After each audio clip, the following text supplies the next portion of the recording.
బాగా ఇష్టం సాగర్ సంగమంలో ఆ లాస్ట్ వేదం అణువును ఉన్నారు. అది ఏంటో తెలియని అది వినగానే ఒక డ్రామా క్రియేట్ అయిపోతుంది. అది వేదం వేదం వేదం అణువును ఉన్నారు. వేదం అణువణునాదం నా పంచ ప్రాణాల నాట్య వినోదం నాలో రేగే నిన్నో హంసానందీ రాగాలై వేదం వేదం అణువణునాదం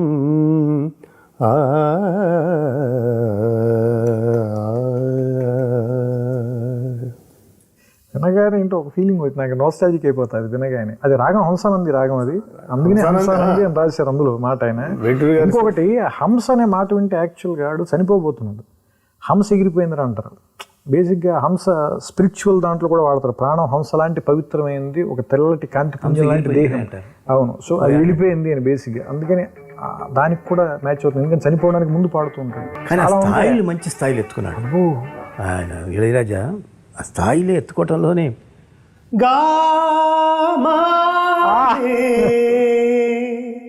గమగస మగస గస నీసా నిదమగ నిదమగ దమగ మగ మగ సరే సాని గమగని గమగ మద మదని దని సాని రే.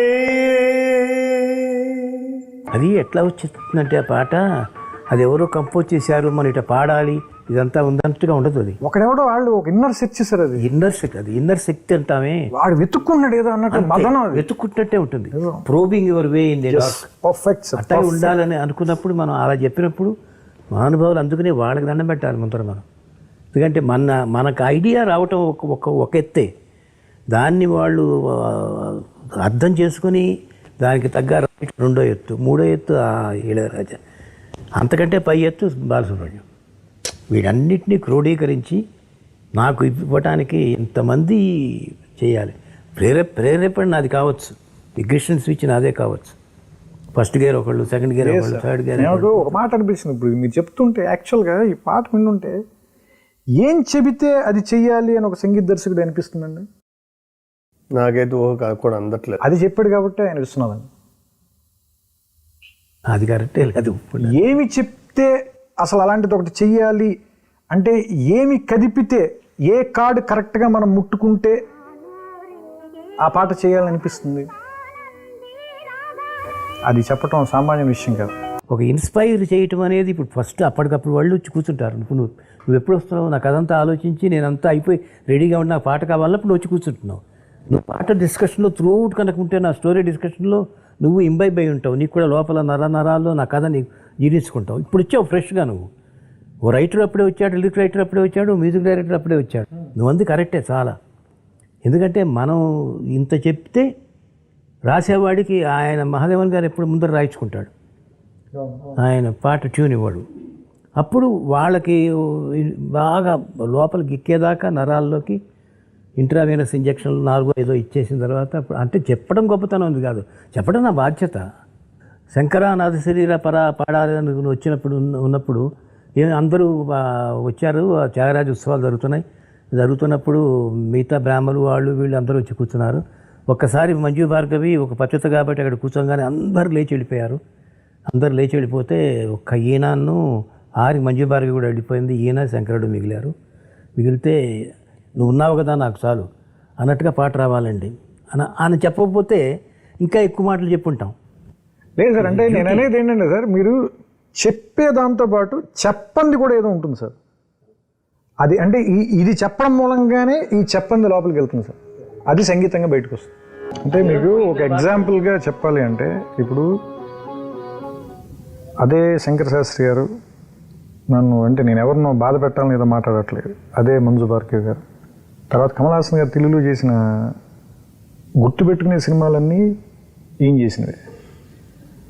సో అంటే ఇప్పుడు వాళ్ళల్లో విద్వత్తు లేదనా, లేదంటే వాళ్ళ విద్వత్తుకి సరిపోయే పాత్రలు రాలేదనా, లేదంటే వాళ్ళ విద్వత్తుని వాడుకునేలా దర్శకులు పని చేయించుకోలేదనా, మీరు ఏది దేనికి టిక్కి పెట్టాలన్నా ఫైనల్గా వచ్చి ఇక్కడే వచ్చేయండి.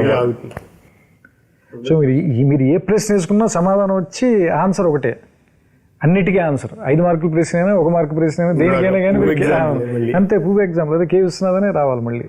ఎందుకంటే అది అంటే బేసిక్గా చాలా మౌలికమైన దశలో కథ అనుకోవడం దగ్గర నుంచి ఆయనకుండే సంస్కారం. అది దైవదత్తంగా ఇవ్వబడింది, కొంత అమ్మా నాన్నలు పెంచింది, కొంత ఆయన అలవాటు చేసుకున్నది. సో వీటన్నిటి మిక్సరే కదా ఆయన. సో అందుకని బేసిక్గా ఆయన ఆలోచించే విధానంలోనే, అంటే అసలు మొదట అక్షరం పెట్టేటప్పుడు ఇందాక ఆయన చెప్పినట్టు రాసుకునేటప్పుడే ఫస్ట్ పెట్టడంతోనే ఆయన ముందు ఆలోచించడమే, ఆ దారిలో ఆలోచించడం మొదలు పెడతాడు ఆయన. బేసిక్గా ఆటోమేటిక్గా అందరూ వచ్చి ఆ గ్రూవ్లో కూర్చుంటారు, దానికి సంబంధించిన వ్యక్తులే వస్తారు, వాళ్ళే వచ్చి కూర్చుంటారు అక్కడ. అదే సుందరరామూర్తి గారు ఎన్ని మాస్ పాటలు రాశారో మనకి తెలుసు, కానీ ఈ దగ్గరికి రాగానే ఆయన వెంటనే మళ్ళీ. కానీ అది సంస్కారం, వాడి సంస్కారం త్రివిక్రమ్. అది నేను లేనిదే రాయడు అసలు. బయట కూర్చొని రాసి 2 పొలవులు లోపలికి పంపిస్తాడు పైగా. ఎందుకని నిజంగా అట్లా చెయ్యక్కర్లేదు ఆయన. అలా అది వాడి సంస్కారం అది. రాయలు నువ్వు చెప్పినట్టు రాయలేక ఆయన. అంటే గుర్ర పందాలంటే మనం గుర్రం మీద కూర్చుని కాదు కదా, పరిగెత్తక్కర్లేదు, దూరంగా ఎక్కడ ఉంది ఫోన్లో కూడా పందెం వేయచ్చు. కానీ గుళ్ళోకి పూజ చేయించుకోవాలంటే మన దగ్గర ఉండి వెళ్ళి మాత్రం భూతం సిరివెన్నెల సీతారామ శాస్త్రి జంజాలు కూడా వాళ్ళు చివరిదాకా అలా గౌరవం చూపించారు. ఏముంది గౌరవం చూపించడం లేదని. వాళ్ళు ఇప్పుడు సుందరరామూర్తి గారు ఎదుట కానీ ఏముందో వాళ్ళకి తెలుసు. ఎగ్జాక్ట్లీ ఇప్పుడు గుడిలోకి వెళ్తే ఏం చేయాలి ఎవరికి ఆటోమేటిక్ చెప్పులు బయట వదిలే వెళ్తాం లోపల. అది మనం అలా ఇప్పుడు Shankarabharanam, I like that game. Shankarabharanam అనేది ఇప్పుడు అంటే ఇప్పుడు ఒక classical music, Indian classical, Carnatic classical, whatever, అంటే నాకు I'm not an expert on that. కానీ ఆ టైంలో మేము వేటగాడు, అడవి రాముడు, డ్రైవర్ రాముడు సినిమాలు చూసే టైంలో శంకరాభరణం వచ్చి శంకరా అని అలాంటి పాటలు అండ్ టోటల్ అంత ట్రెడిషనల్గా శంకర శాస్త్రి గారి లుక్ కానీ, మంజు భార్గవ్ గారి లుక్ కానీ, ఇది అంటే it is that was like a stunner for everyone. నేను ఒక్కనే కాదు, ఇట్ ఈస్ అంటే మేము స్టూడెంట్గా ఉన్నప్పుడు ఐ కెన్ స్టిల్ అండర్స్టాండ్. కొంచెం మిడిల్ క్లాస్ ఫ్యామిలీ ఆడియన్స్ చూసారంటే స్టూడెంట్స్ మేము అందరం ఎగబడి చూసాం ఆ సినిమా. And that is a classic example of tradition. ఆచారానికి మరో పేరు అంటే Shankarabharanam. Everything in that you know. So దాంట్లో ఇప్పుడు ఏంటి, ఒకటి మాకు నచ్చే వెస్టర్న్ మ్యూజిక్ని అగెయిన్స్ట్గా ఉన్న సినిమా. మనది ఏమాత్రం తక్కువ లేదు, మన సంగీతం కూడా దానికన్నా ఎక్కువే కానీ తక్కువ కాదు అని చెప్పడానికి ఎవరికి చెప్తున్నారు? వెస్టర్న్ మ్యూజిక్ ఇష్టపడే వాళ్ళు చెప్తున్నారు. అసలు మన మ్యూజిక్ మర్చిపోయి కంప్లీట్గా వెస్టర్న్కి షిఫ్ట్ అయిన వాళ్ళ ఆడియన్స్గా పెట్టుకుని వీళ్ళు రివర్స్ లాజిక్లో దే మేనేజ్ టు ప్రూవ్. కానీ maybe it didn't sustain. Maybe Viswanath garu తీసినప్పుడు సప్తపది లాంటి ఒక 5-6 సినిమాలు వచ్చి మళ్ళీ స్లోగా వెనక్కి వెళ్ళిపోయింది. ఆఫ్టర్ దట్ రీసెంట్ టైమ్స్లో at least I don't remember hearing anything like that you know. So దాంట్లో నాకు చాలా ఫేవరెట్ మూమెంట్ మొత్తం ఫిలింలో.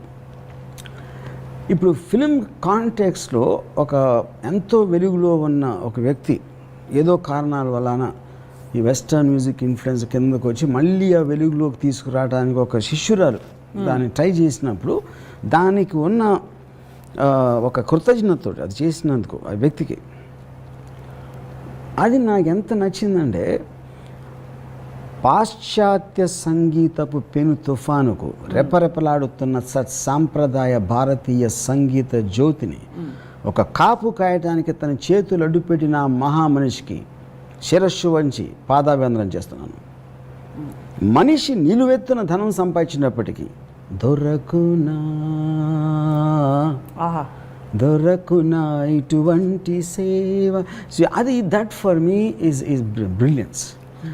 నాకు ఇంకోటి ఫైనల్గా శంకరశాస్త్రి గారికి తెలుస్తుంది మంజు భార్గవ్ గారు చేశారు ఇదంతా, ఎవరు చేశారని తెలిసినప్పుడు జస్ట్ ఒక ఎక్నాలెడ్జ్మెంట్. అంటే అంతగానో సటిల్ రియాక్షన్ ఇవ్వలేదు. I think that is Viswanath garu ఎన్నో సినిమాలు తీశారు, but that is one of the greatest influencers of my career as a filmmaker. అప్పుడేంటి, ట్రెడిషన్ నుంచి కూడా నేర్చుకున్నట్టే కదా. నేను ఆచారాలు నమ్ముతానా పాటిస్తానా పక్కన పెట్టి అంత ఖచ్చితంగా పాటించిన విశ్వనాథ్ గారి శంకరాభరణం నుంచి కూడా నేను చాలా నేర్చుకున్నాను. కానీ ఇట్స్ అంటే ఒక విజువల్ వస్తే మీరు విచారాలు, ఆయన ఆచారాలు, మీరు ఆలోచనలు, ఆయన ఆచారాలు, మీ ఇద్దరు కలిస్తే ఏం మాట్లాడుకుంటారా అని అనిపిస్తుంటుంది. అంటే కానీ ఇంకోటి ఏంటంటే ఆలోచన కూడా ఆచారాల నుంచే కమ్యూనికేట్ అవుతుంది. క్యారీయింగ్ ఫార్వర్డ్ ఒక జనరేషన్ ఆలోచించిన ఆలోచనలు ఆచారాలుగా మారి నెక్స్ట్ జనరేషన్ వచ్చేప్పటికి డైరెక్ట్గా మీకు కాన్షియస్ కాకపోయినా కూడా ఎంతో కొంత కమ్యూనికేట్ చేస్తుంది అర్లీ జనరేషన్స్ థింకింగ్.